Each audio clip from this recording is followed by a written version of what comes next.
Hello students, this is Dr. Aftab Ansari and welcome you all in the new video lecture of microbiology. Today we are going to discuss about the rest part of spirochetes, particularly Treponema, which is a causative agent of syphilis. In previous lecture uh, we have studied about its morphology, culture characteristics, antigenic structure also, and its pathogenesis. But in pathogenesis we have studied only its adult pathogenesis. Means in pathogenesis it is divided into the two parts, adult and congenital. But in previous lecture of Treponema we have studied only about the adult and its four stages. Today we will discuss about the congenital syphilis, which is congenital syphilis which is concerned with the child. As we know that pathogenesis of the syphilis is of two types. मैंने आपको पहले बता दिया था पिछले lecture में ही कि ये दो टाइप्स के होते हैं, एक एडल्ट और एक कंजेनाइटल. तो कंजेनाइटल जो एडल्ट था, एडल्ट में जो सिफिलिस कॉज करता है, इसके चार स्टेजेस होते हैं अलग अलग: primary syphilis, secondary syphilis, latent stage और टर्सरी सिफिलिस. ये तो हो जाएगा इसका एडल्ट में जो ये डिजीज सिफिलिस कॉज करता है उसके अलग अलग स्टेजेस होती हैं, उसकी अपनी कैरेक्टरिस्टिक्स होती है. फिर दूसरा मैंने आपको बताया था कि कंजेनाइटल सिफिलिस. तो कंजेनाइटल सिफिलिस के बारे में हम आज स्टडी करेंगे. और कंजेनाइटल सिफिलिस मैंने आपको बताया था पहले भी और आज फिर मैं बता दे रहा हूँ कि जो एक कंजेनाइटल सिफिलिस है ये रिलेटेड है चाइल्ड सिफिलिस से. मीन्स कि ये वर्टिकल ट्रांसमिट होता है इस डिजीज़ का. वर्टिकल ट्रांसमिशन का मतलब होता है कि इन्फेक्टेड मदर से ये developing foetus which is develop inside the uterus of the mother may transfer from the infected mother to the developing child. तो ये चाइल्ड से रिलेटेड है ये सिफिलिस, जो कि हम कंजेनाइटल सिफिलिस के नाम से जानते हैं इसको.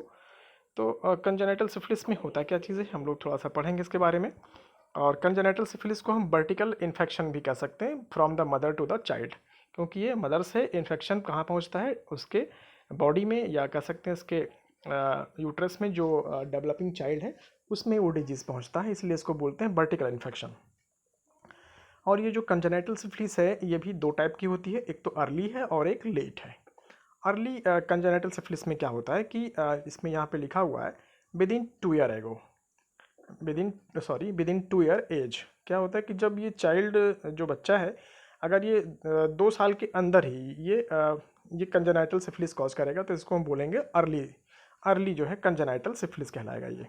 और इसमें क्या होता है कि इसमें जो जब इन्फेक्शन हो जाता है तो कैरेक्टराइज्ड बाय द वेसिकुलोबुलस इरप्शन, या कह सकते हैं मैकुलर कॉज कर जाता है. मतलब इसका ये है कि फ्लूइड फिल्ड लीशन, कुछ ऐसे छोटे छोटे धब्बे पड़ जाएंगे जिसमें कुछ लिक्विड भरा होगा, उसको हम कह सकते हैं कि मैकुलर या वेसिकुलोबुलस इरप्शन भी कहलाता है ये. और दूसरा है कूपर कलर्ड रैशेज, और कुछ रैशेज भी आ जाएंगे हाथों पर, हाथ पे, इसके हथेलियों पे और पैर के शोल में. And listen around the nose and mouth, और माउथ के नोज के साइड में जो है इसके अराउंड में कुछ छोटे छोटे धब्बे पड़ जाते हैं. और इसका ये कैरेक्टरिस्टिक फीचर है इस अर्ली सिफिलिस का, जो कि कंजेनाइटल सिफिलिस है. फिर हम बात करते हैं लेट कंजेनाइटल सिफिलिस में क्या होता है. लेट कंजेनाइटल सिफिलिस में क्या होता है, late congenital syphilis begin after 2 years of life. जब चाइल्ड का जन्म हो जाता है, जन्म से लेकर के 2 साल के बाद इसका इन्फेक्शन शुरू होता है, इसलिए इसको बोलते हैं late congenital syphilis which is begin after the 2 year of birth, also called the Hutchinson straight. और ये जो डिजीज़ कॉज करता है इसको हचिनसन स्ट्रेट भी बोलते हैं. हचिनसन स्ट्रेट कुछ एक स्पेसिफिक टाइप का जो है इसमें वो हो जाता है. मैं बता रहा था आपको कि जो ये हचिनसन कुछ स्पेसिफिक टाइप के जो है इसमें कैरेक्टरिस्टिक सिम्टम दिखता है, इसलिए इसको हचिनसन स्ट्रेट भी कह सकते हैं हम. इसमें क्या होता है कि आइज़ जो होंगी वो उसमें ब्लाइंडनेस आ जाता है, आइज़ में ब्लाइंडनेस आ जाएगा बच्चे में. नोज़ में क्या होगा कि सडल नोज़ हो जाएगा। सडल नोज़ का मतलब आपने कभी कभी देखा होगा ना, किसी किसी बच्चे में जो है नाक बहुत बिल्कुल कह सकते हैं ना फ्लैट हो जाती है, चपटी नाक कह सकते हैं इसको, सडल नोज़ कहलाता है ये। तो ये डिजीज़ कॉज कर सकता है, इसको सडल नोज़ कह सकते हैं। और बोन क्या है, मोस्टली जो टीबिया बोन होती है पैर में, वो कुछ कह सकते हैं ना क्रॉसबो टाइप की, धनुष के तरीके से कुछ मुड़ जाती है, और इसको हम ये बोन में प्रॉब्लम आ जाती है। तो ये सब जो आइज़ में है, नोज़ में, बोन्स में, इन सब को एक साथ हम बोलते हैं हचिनसन्स ट्रेट कहलाता है ये। और इसके साथ क्या होगा ना, इसके जो बच्चे का जो टीथ होगा उसमें गैपिंग आ जाएगी, दोनों दांतों के बीच में गैपिंग भी बन जाती है। और इसका जो इनका इंसाइज़र दांत होता है, आगे के जो दोनों दांत होते हैं, इंसाइज़र कहलाता है, उनमें जो है कुछ डीफॉर्म हो जाएगा। यहाँ पे देखो बना होगा ना स्ट्रक्चर, कि बीच में कुछ हालो टाइप का हो जाता है, ग्रुप्स बन जाते हैं इसमें। तो ये भी क्या है ना, इसको भी हचिनसन्स ट्रेट में आता है ये। तो दांतों में जो है बहुत गैपिंग हो जाएगी और डिफॉर्म हो जाएंगे। और डिफॉर्म का मतलब कुछ ऐसे दांत के बीचों बीच में एक दांत है जिसको जो एक टाइप है, इंसाइजर कहते हैं इसको हम। इसमें क्या होगा कि बीच में जैसे आप देख रहे हैं यहाँ पर, जहाँ पे टीथ लिखा है और टीथ के बाद जो दोनों दांत बने हुए हैं, इसमें देखिए बीच में कुछ गैपिंग या कुछ ग्रुप्स बन जाती है, तो इसको हम बोलते हैं ये भी हचिनसन्स ट्रेट में आता है। और ये टीथ की डिफॉर्मेशन है ये, जब ये लेट सिफिलिस कॉज करता है, मीन्स कि congenital late syphilis which is begins after the 2 year of life in the child. तो ये तो बात हो गई इसके कंजेनाइटल की, कंजेनाइटल सिफिलिस की, जो कि अर्ली स्टेज और लेट स्टेज में होता है। अब हम नेक्स्ट चलते हैं। हाँ, एक चीज़ इसमें और लिखा हुआ कि जो ये कंजेनाइटल सिफिलिस की अगर हम बात करते हैं, तो यहाँ पर देखिए ब्लैक पेन से लिखा होगा, यहाँ पे लिखा है congenital syphilis can be prevent given adequate treatment. अगर जो adequate treatment before 4 month of the pregnancy, pregnancy के 4 मंथ पहले, ठीक है ना, अगर हम क्या करेंगे कि इसको अगर कुछ ट्रीटमेंट दिया जाए तो बच्चे में ये प्रॉब्लम दूर हो जाएगी और उसको प्रॉब्लम उसमें नहीं कॉज करेगा। तो कह सकते हैं कि इसमें ट्रीटमेंट पॉसिबल है। फिर हम बात करते हैं यहाँ पर जो आपका नेक्स्ट टॉपिक होता है, काफ़ी इंपॉर्टेंट होता है आपके एग्जामिनेशन पॉइंट ऑफ व्यू से, इसको हम लैब डायग्नोसिस बोलते हैं। तो लैब डायग्नोसिस में हम सबसे पहले जानते हैं इसमें कि सैंपल या स्पेसिमेन का कलेक्शन हम कैसे करते हैं। तो यहाँ पर blood serum for the serological test, जहाँ पे भी हम सीरोलॉजिकल टेस्ट करेंगे उसमें हम जैसे एंटीबॉडी एंटीजन का टेस्ट करना होगा, जिसको हम सीरोलॉजिकल टेस्ट कहते हैं लेबोरेटरी में। तो उसके लिए ब्लड सीरम लेंगे हम, और एक्सुडेट्स भी लेंगे हम। एक्सुडेट्स ले सकते हैं जहाँ पे कहीं घाव हो गया, लिसेंस हो गए, वहाँ के जो भी कुछ लिक्विड निकल रहा होगा उसको हम एक्सुडेट्स बोलते हैं। और प्लेसेंटा ले सकते हैं हम। प्लेसेंटा मीन्स कि मदर्स बॉडी के अंदर बच्चे से हम प्लेसेंटा से ले सकते हैं। स्किन लीसन ले सकते हैं, स्किन में कोई प्रॉब्लम है तो वहाँ पे छोटा मोटा घाव है तो वहाँ से हम ले सकते हैं। और स्किन लिसन मैटर्स, जो भी कुछ हो स्किन के आसपास जो भी कुछ मिल रहा हो उसको हम ले लेंगे एज अ सैंपल। और अम्बिलिकल कॉर्ड, और अम्बिलिकल कॉर्ड भी हम ले सकते हैं सिफिलिस को डायग्नोज करने के लिए। और CSF जिसको हम सेरेब्रो स्पाइनल फ्लूइड कहते हैं, तो सेरेब्रो स्पाइनल फ्लूइड भी हम ले सकते हैं as a sample to detect the syphilis disease and its causative agent. तो यहाँ पर हम सबसे पहले बात करते हैं कि जो ये प्रोसेस है इसका डिटेक्शन का या लैब डायग्नोस करने का, सबसे पहले माइक्रोस्कोपी आता है। तो माइक्रोस्कोपी मैंने आपको पहले बताया था कि लैब डायग्नोसिस में सैंपल कलेक्शन करने के बाद बहुत सारे प्रोसेस हो सकते हैं, जैसे कि मैं बताया माइक्रोस्कोपी है, एंटीजन डिटेक्शन हो सकता है जिसको हम सीरोलॉजिकल टेस्ट कर सकते हैं, एंटीबॉडी डिटेक्शन हो सकता है, या जो भी प्रॉब्लम है या जो भी कुछ है ये ट्रिपेनोमा, इसको हम क्या कर सकते हैं, इसका हम कल्चर भी कर सकते हैं। तो कल्चर करके जान सकते हैं, इसकी सीरोलॉजिकल टेस्ट करके जान सकते हैं, इसकी माइक्रोस्कोपी करके हम जान सकते हैं। तो बहुत सारे तरीके होते हैं लैब डायग्नोसिस के। तो सबसे पहले हम इसमें पढ़ेंगे माइक्रोस्कोपी। तो इसमें क्या होता है कि जो पहला है इसका माइक्रोस्कोपी में, इसमें DGM, इसको मतलब डार्क ग्राउंड माइक्रोस्कोपी। तो डार्क ग्राउंड माइक्रोस्कोपी कर सकते हैं and identify on the base of the morphology. तो जो भी हमने फ्लूइड ले रखा है या सैंपल ले रखा है उसकी हम डार्क ग्राउंड माइक्रोस्कोपी करके उसमें प्रेजेंट ट्रिपोनीमा की जो मार्फोलॉजी होती है, उसकी मार्फोलॉजी और उसका एक स्पेसिफिक जो लोकोमोशन होता है उससे हम जान सकते हैं कि उस सैंपल में ट्रिपोनीमा है या नहीं है। तो dark ground microscopy mostly use की जाती है, जिससे हम उसकी मार्फोलॉजी और उसके लोकोमोशन से हम पता लगा सकते हैं कि उसके अंदर ट्रिपोनीमा है या नहीं है, क्योंकि हमें मार्फोलॉजी उसकी पहले से मालूम होती है और उसका जो लोकोमोशन होता है, कैरेक्टरिस्टिक लोकोमोशन होता है, वो भी हमको मालूम होता है। तो डार्क ग्राउंड माइक्रोस्कोपी से इन चीज़ों को हम जान सकते हैं।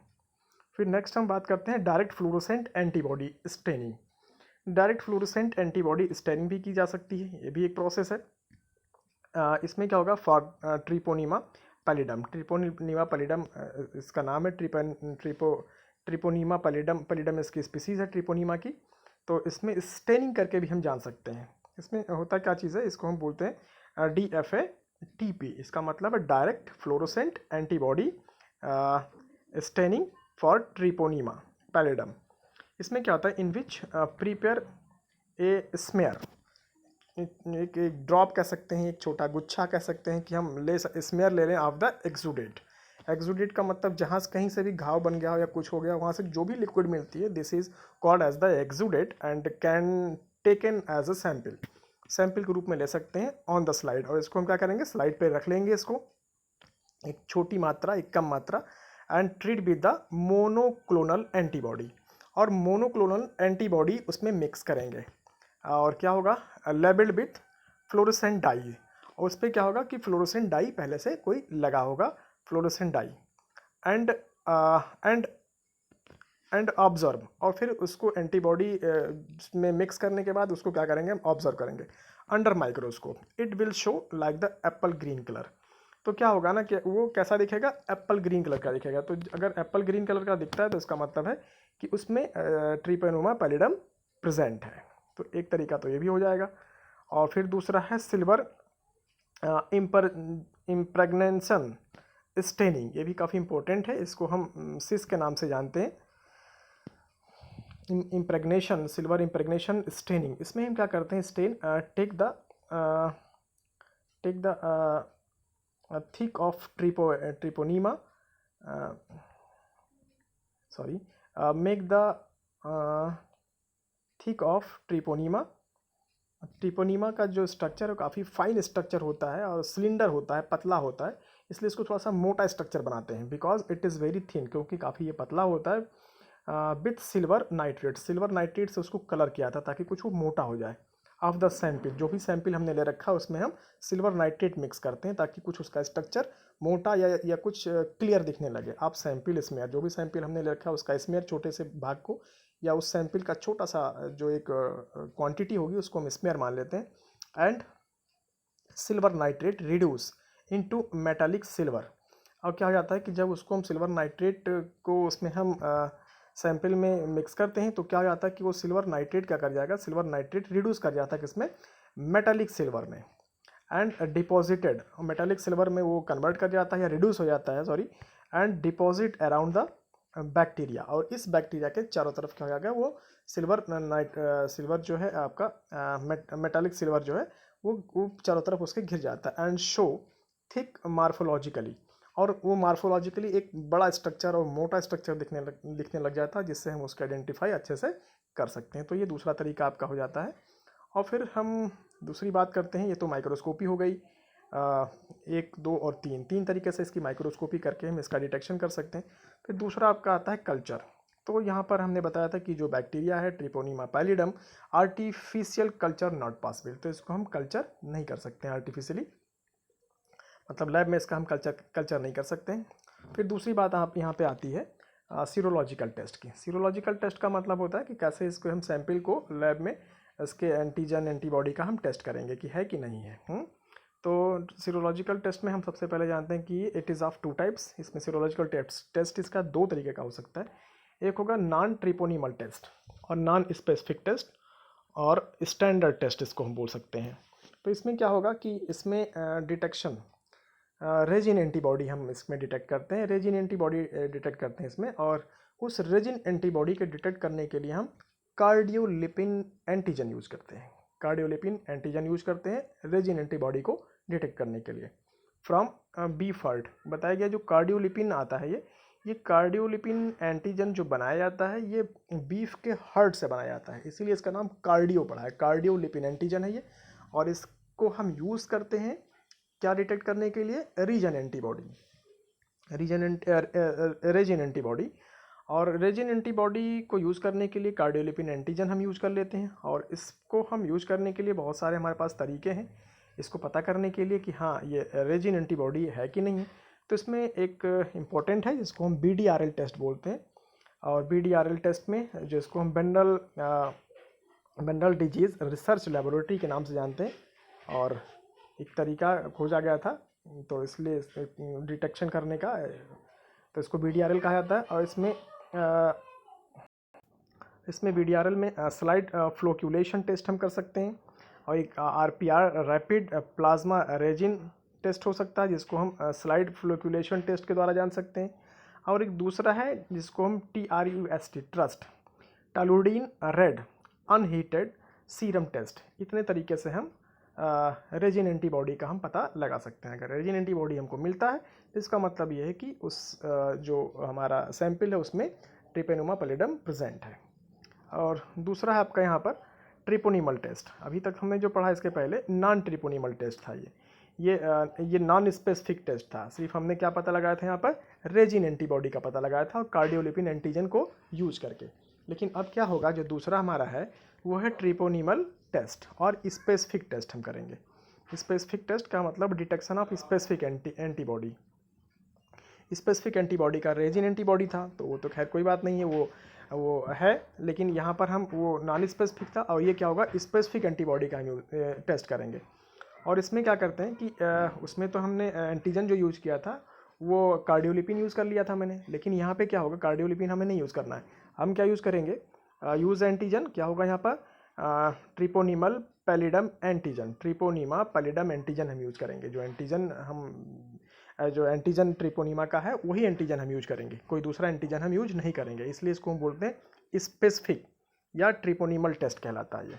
तो इसमें क्या होगा कि इस स्पेसिफिक एंटीबॉडी को टेस्ट करने के लिए हम क्या करेंगे, FTA या ABS एक हमारा एक तरीका टेस्ट करने का, फ्लोरोसेंट ट्रिपोनिमल एंटीजन एब्जॉर्प्शन टेस्ट कहलाता है ये।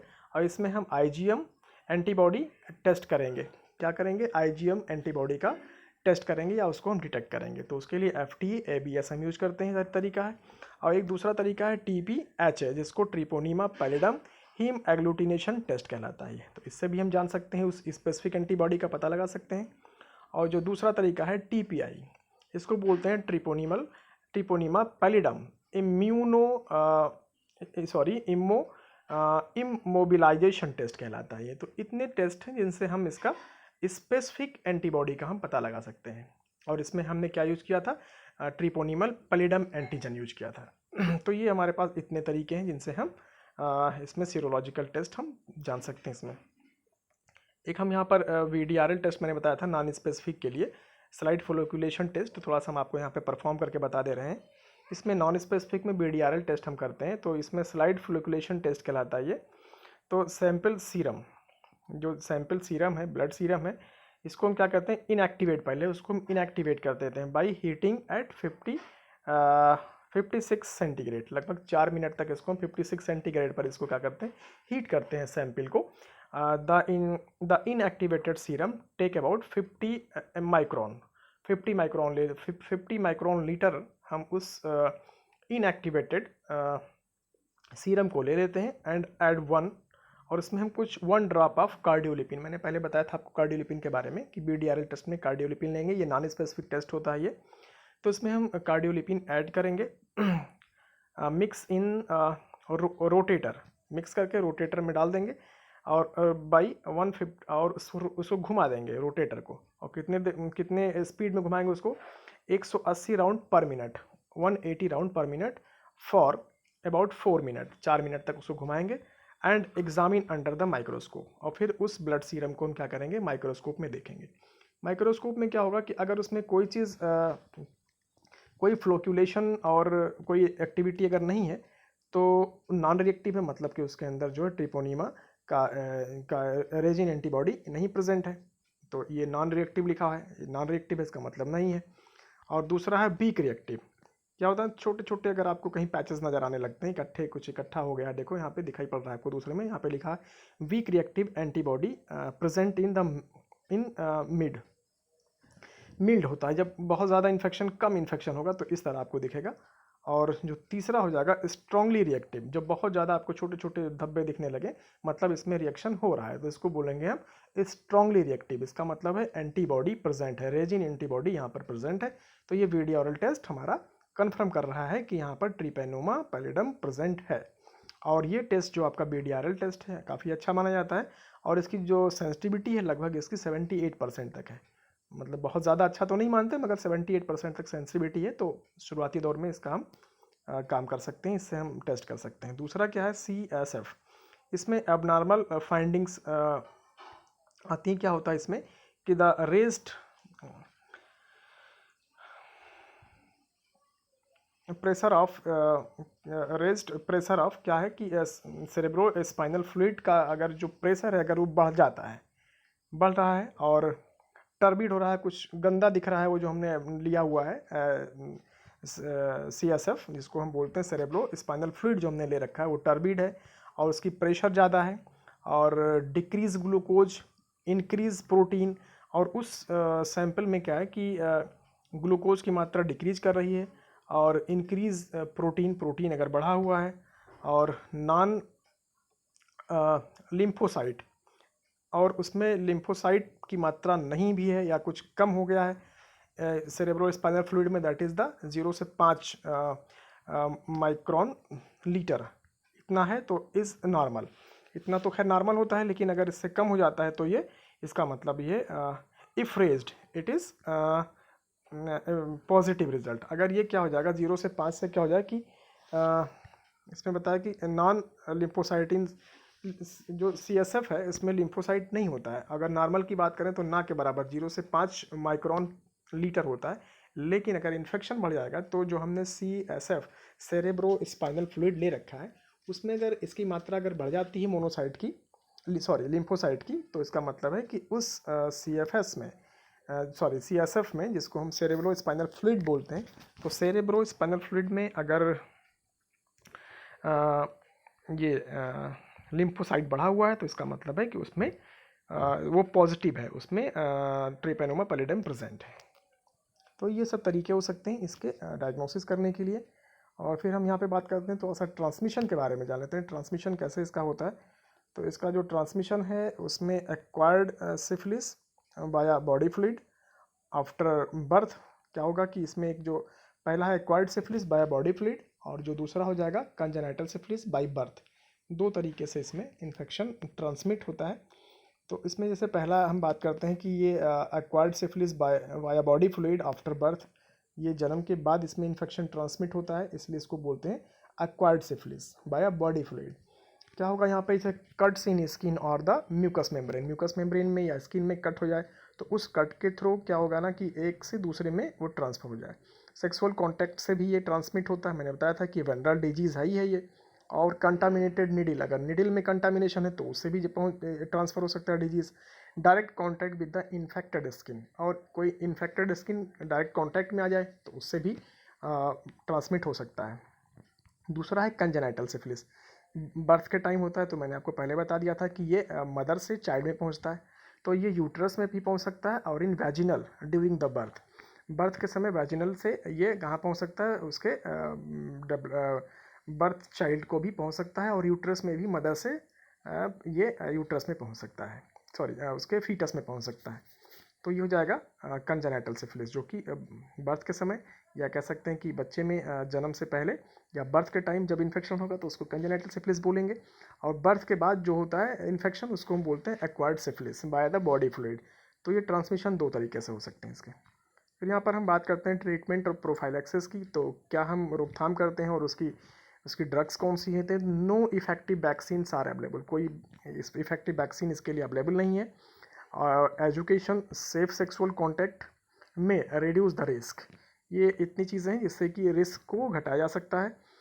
ड्रग पेनिसिलिन इज़ इफेक्टिव, थोड़ा सा जो ड्रग है ये हम बता रहे हैं आपको, पेनिसिलिन इफेक्टिव बहुत होता है, ये effective against infection. High concentration dose for the long time, high concentration dose दें लंबे समय तक, तो ये सिफिलिस डिजीज़ जो है कंट्रोल हो सकता है। तो student, this is the end of your syphilis disease which is caused by the Treponema pallidum, which is come under the study of spirochetes. if you feel about if you feel something difficulties concerning with this video lecture, then you easily call me or your coordinator. So uh, I will trying to solve your all types of problem, and you all suggested uh, study and write in your notebook. Okay, thank you so much.